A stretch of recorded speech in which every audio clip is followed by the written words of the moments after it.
more Revengers, and more Silver Thorns. Lots of really cool reveals today. Take a look at who I am now. I'm stronger than ever. And if you ever doubted me, you should've known better. Welcome to the Solemn Vanguard channel. As always, we have the stream, but we also had overnight a very interesting card being shown, Transient Revenger Masquerade. Now, if you don't know, back in the day when Revengers first came out, we had many Revengers, and one of them was this grade 1, which was just a 7k, and when it swings, it gets +3. Now, they retrained him, and damn, this art is badass. This looks like a killer. He's gonna be hired. He's gonna kill. This guy looks so creepy and yet so cool. Anyway, so his skill is act on R, cost counterblast 1 and put this unit into your soul. Call a blaster dark from your drop zone to R and that unit gets power plus 5k until end of turn. So this makes me feel like Mordred will also do something with blaster dark. As you know, Mordred Phantom was shown at the same time as Gancelot was shown. And Gancelot did something with Blaster Blade. Mordred is going to do something with Blaster Dark, they said. And so now that this card brings him back, we can kind of assume that it'll be a similar skill. It does cost a Counterblast, which is a pretty tough resource considering Swordbreaker uses CB, Blaster Darks Retire also costs a CB, Maka costs a CB. If we still run the Blaster grade 3s, those all cost CB as well. And our only CC is Karen, who can only be triggered reliably off a Maka, which costs CB in the first place. So that just like nulls each other out. So that's going to be a bit awkward, I would say, if this deck starts costing even more of it. He also has continuous on R during the battle. It boosted. This unit gets power plus 3k. Now, that is much worse, I would say, than what he did back in the day, power gain wise, because boosting, I don't know.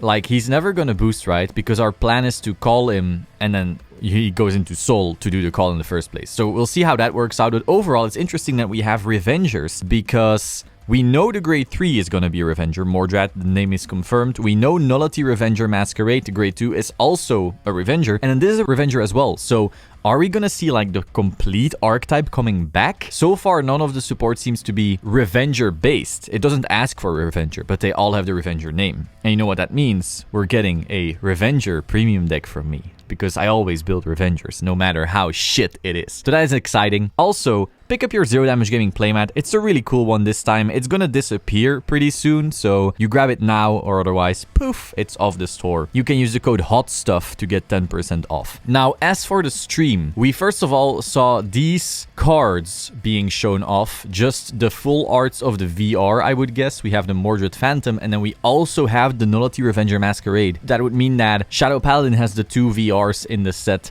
and that is the grade 3 Mordred Phantom and then a grade 2 Masquerade. We don't know that. This wolf thing for Murakumo, it is not Hyaki. We have this demon thing for DI. It is not Amon.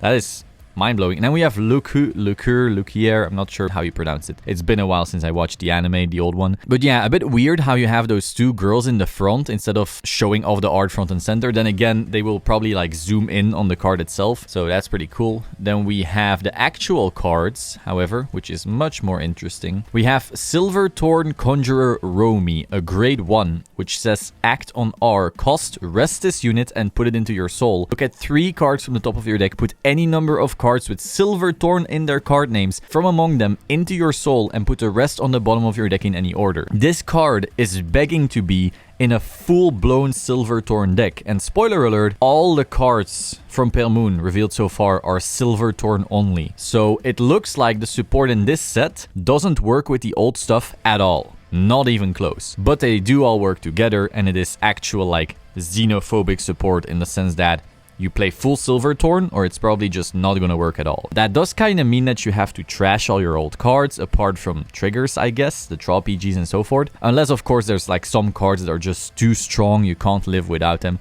We'll see how that plays out, but overall, these really beg to be played with Silverthorn. Then we have the grade 3 and R Silverthorn Beast Tamer Dorian, auto on V and R. At the end of your turn, cost, put all of your other rear guards into your soul and draw a card for every 2 cards put into your soul for this cost. If you put 4 or more cards, return a grade 3 card with Silverthorn in its card name from your soul to your hand. Retire this unit on R. So this will make you plus. Obviously, you lose the cards that are on field, but then you are drawing quite a bit. So that is cool, especially if you get a grade 3 from your soul to hand. If it was on V, that means you could maybe have soul charged into the Luquier and now get it to hand as well. So that kind of fixes a ride issue if you are forced into running only Silver Thorns. We'll see how that plays out. We also have way more cards to be revealed soon. Then we have Silver Thorn, Marionette, Lillian, Triple R, auto on V or R. When placed from hand, cost Counterblast 1. Search your deck for up to 1 card with Silver Thorn in its card name. Put it into your soul and shuffle your deck. So again, it requires Silver Thorns. It searches for them, any of them, and puts it into soul. Auto on R. When it attacks a Vanguard, if your soul has 4 or more cards with Silver Thorn in their different card names, so not the same ones, they have to be different Silver Thorns, this unit gets power plus 10k. So it's gonna be a massive beater the second your engine is live. And then finally, we have the VR for Pale Moon. Silver Thorn Dragon Tamer, Cont on V and R. During your turn, if you called 2 or more cards from your soul this turn, this unit gets power plus 10k. So this card will always be live and will always be big. And then act on V once per turn, cost Counterblast 2, big cost. Discard a card from your hand, but call any number of cards with Silver Thorn in their card names from your soul to R, and all of your front row rear guards get power plus 3k. So this card is a CB2 and a discard to fill your entire field.